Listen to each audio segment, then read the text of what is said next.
मित्रांनो, सुंदर असं वारुंजीचं मैदान संपन्न झालं आणि या मैदानाचा प्रथम क्रमांकाचा मानकरी ठरला आहे हिंद केसरी संग्राम. आणि अप्रतिम अशी जोडी पाहिली आज राजन संग्रामची आणि आज प्रथम क्रमांकाची मानकरी झाली.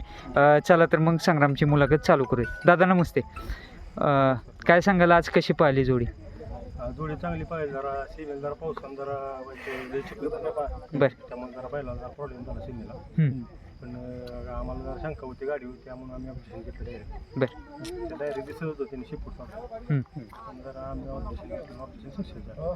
संग्राम नक्की आहे कुठला जरा लोकांना सांगा थोडंसं माहिती त्याच्याबद्दल. संग्राम हे शिरावड्यात आहे. बरं, नाव मालकाचं नाव काय?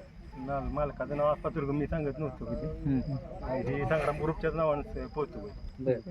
आणि खराब आहे माझा बुबलू दादा, जेवढी मोठी मैदान खेळले त्यानं संग्रामनं तेवढ्याला राहिला आहे. तो काय खासियत आहे त्याची? कारण एक तुमच्या टीमचा पण भरपूर त्यावरती जीव आहे आणि तो पण कधी नाराज नाही करत तुम्हाला. बैल पोहतो नाराज बरं.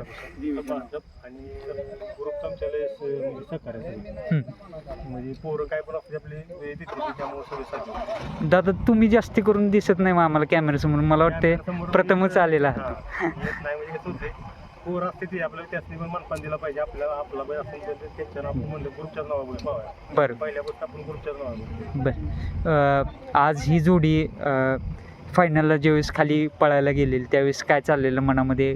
काय भावना होत्या तुमच्या? मनामध्ये काय नाही, ज्यावेळेला ह्याच्यावर गाड्या चांगल्या लागते त्यावेळेला काहीतरी घडू मला इच्छाच घडवी नंतर घडवी मला माहिती खाली असताना.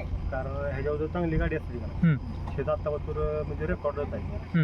साधा सज्ज येतात. शेताचा बैल पुरला तर देतच नाही गाडी.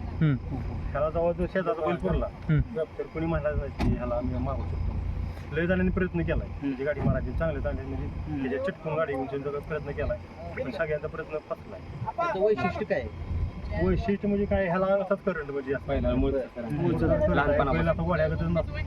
अख्ख्या अड्ड्यात कुठला मुंबई ह्याच्याकडे नसू शकत नाही. कुणी पण दाखवा बिगर बँड आता पळून आलाय तरी पण तोच करंट म्हणजे अजून तो म्हणते अजून मला खाली झोपून खाली नाही तेवढा आणि आता तेवढा फेरा तावाना काढला मग. बरोबर. काय वय आहे?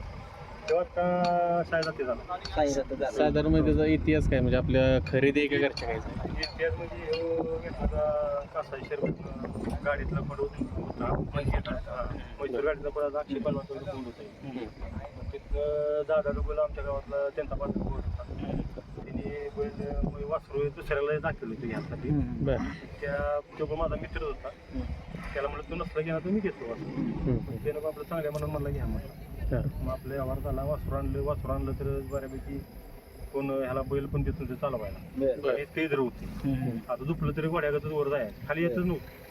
दोनदा झुपलं तर दोनदा पडलं काय. आम्ही पण भेट सगळ्या गोष्टी केल्या. मग त्याला रोज आम्ही चौकात ह्या गल्लीतून त्या गल्लीतून फिरायचं भ्या मोठं लय कष्ट घेतले. दादा, कष्ट घेतलंय की काय कोणच घेणार नाही एवढं कष्ट घेतले. सर्वात अवघड गोष्ट आहे ती क्षेत्रातील. कारण जे बैल सांभाळतात त्यांनाच माहिती आहे त्या क्षणी काय करायचं असते.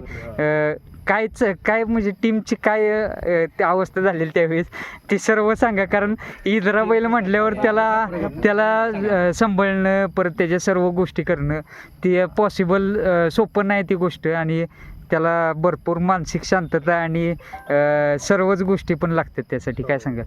विषय कसा माहिती आहे का, आता ही बैल धरायला असला का नाही की पोरं पण बऱ्यापैकी येत नाही. बरोबर. काय म्हणते ते त्याला मारलं कोणी काय मी पोरातून धैर्य देतो. दारा तुम्ही आहे तुम्हाला काय करायचं. आणि आमचा तुझं भाऊ काय तो कोण तो पण आपला धरतो बैल. आम्हाला जो असं बैल ऐकतो. बैल दुसऱ्या कोणा म्हणजे आदत मध्ये शिव बैल धरायचा. शिव बैल धरायचा गोठ्या. पण ह्याच्याकडनं परत 4-5 दिवस लेट आला शेडवर म्हणजे आलाच नाही. 2-4 काहीतरी काम असेल पण त्यानंतर ह्याला धरून त्याचा बंद झाला. ते बंद झालं. मग मी रमेश आम्ही दोघं जण दुसऱ्या म्हणजे कोण दुरुस्त करू शकत नाही. इथलं का अड्ड्यात कोणी पण ह्याला धरावं देणार शक्यच नाही. गुडघ्यावर पडेल कसा पण उलटा पडेल स्वतःला इजा करून कुठेतरी ते इदरा पण आहे त्याचा फायदा कुठेतरी पाळात दिसतो का तुम्हाला? इदरा बैलाशिवाय पळ नाही आणि हेच नाही बैलच नाही. पण आपण ज्या बैलाला इदरा पण आहे तुझं बैल उमटणार भविष्यात.